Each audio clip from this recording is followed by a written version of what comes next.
The world is on edge from the Strait of Hormuz, where allies are divided over reopening the crucial oil route, to Ukraine as Kyiv heads to Miami this weekend for high-stakes peace talks, all while its energy markets are in flux and transatlantic relations are in strain.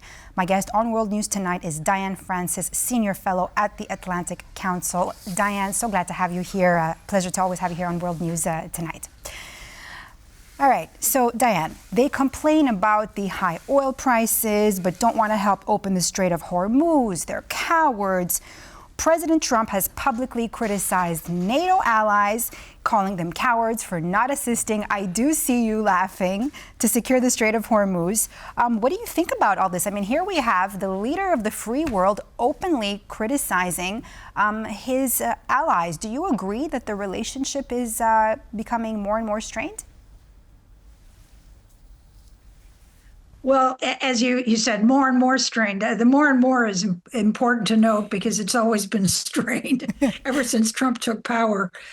He really resents Europe, and he really believes that Europe hoodwinked, his previous president into helping Ukraine because Ukraine doesn't matter to the U.S. Well, that, of course, is nonsense. And because it matters to Europe, it matters to the U.S. And, this has been the constant insults that he dishes out. He also was, I think, somewhat appropriately angry at the NATO countries, Poland accepted because that's not part of the culprit, but for not pulling their weight in terms of NATO commitments. So all of that is behind us, but, here we go again. And I must say, however, he makes a point again that Europe may not like to hear, but Europe is dependent on Middle Eastern oil in the Hormuz Strait. The United States isn't. The United States has more oil than the Middle East. Wow, that's a lot of strong points you made there, Diane. You did mention Poland, but I'll get to that in just a moment. I want to ask you first. So now we do have these several European countries and also Japan, right? They said that they are going to contribute, or that they would, contribute to Hormuz security in some form or another, but only under certain conditions. One of them, of course, waiting until a ceasefire is actually in place. And much of this is meaningful. Do you think that much of this is actually meaningful cooperation versus diplomatic posturing?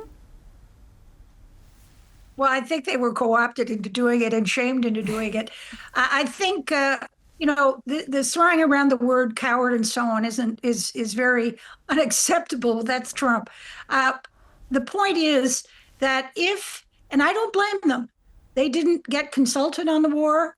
They didn't have any say in it.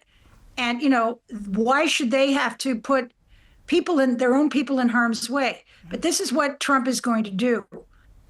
They will send token amounts of military assistance because they really have to, frankly, and he's shamed them into it. The next thing he will do is what he did with Europe concerning Ukraine. He will say, well, you don't want to put your people in harm's way, pay for us to fight them.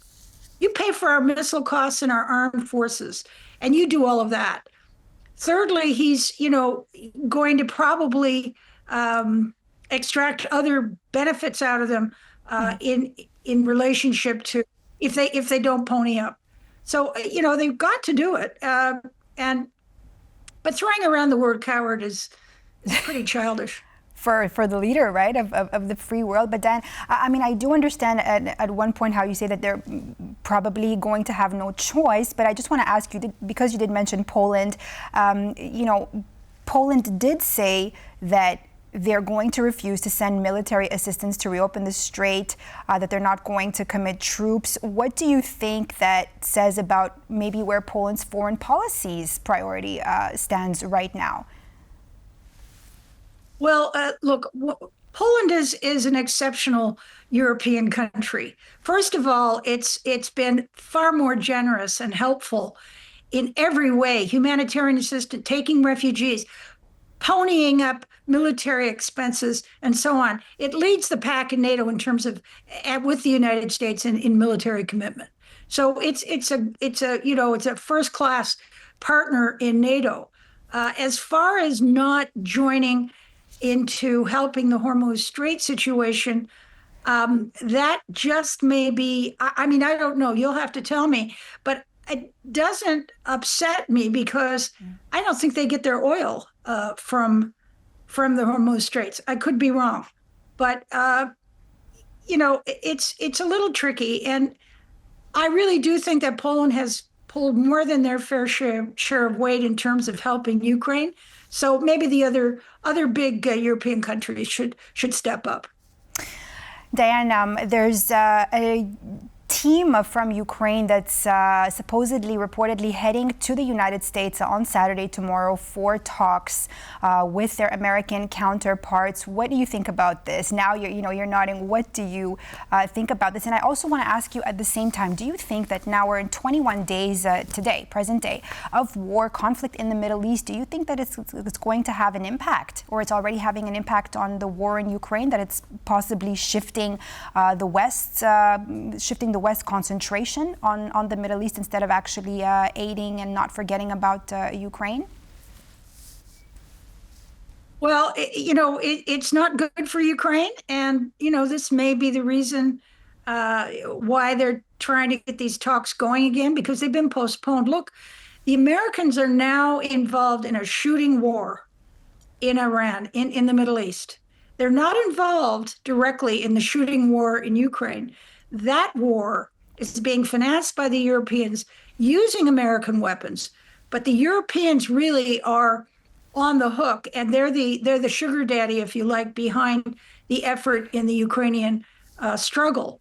But in the Middle East, the U.S. is there, so that is their priority, because they are spending blood and treasure to stop Iran from doing what it's doing, and so that's going to be their priority, and that is hard to take if you are, as I am, doing whatever I can to grab attention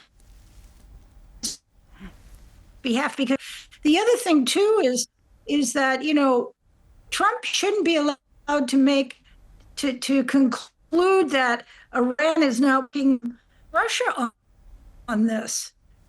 This is they're both the same horrible regimes, and they subjugate their people, they spend their oil wealth, and they start wars all over the place. And Iran has been Russia's proxy in the Middle East, and Iran has given it its weapons. So it is connected, but from the United States point of view, I guess you can only really put your full concentration on the war where people's lives are being lost. Dan, do you think the fact that now Ukraine's drone capabilities in the Middle East is actually going to possibly give Ukraine leverage in these talks over the weekend? I think it does. Not that, they would use it as leverage. They're there. I wrote a Substack newsletter recently, and the headline was, Ukraine has cards, Mr. Trump. The cards they have is that Ukraine, since before, but since it has turned itself into the world's greatest digitized drone superpower.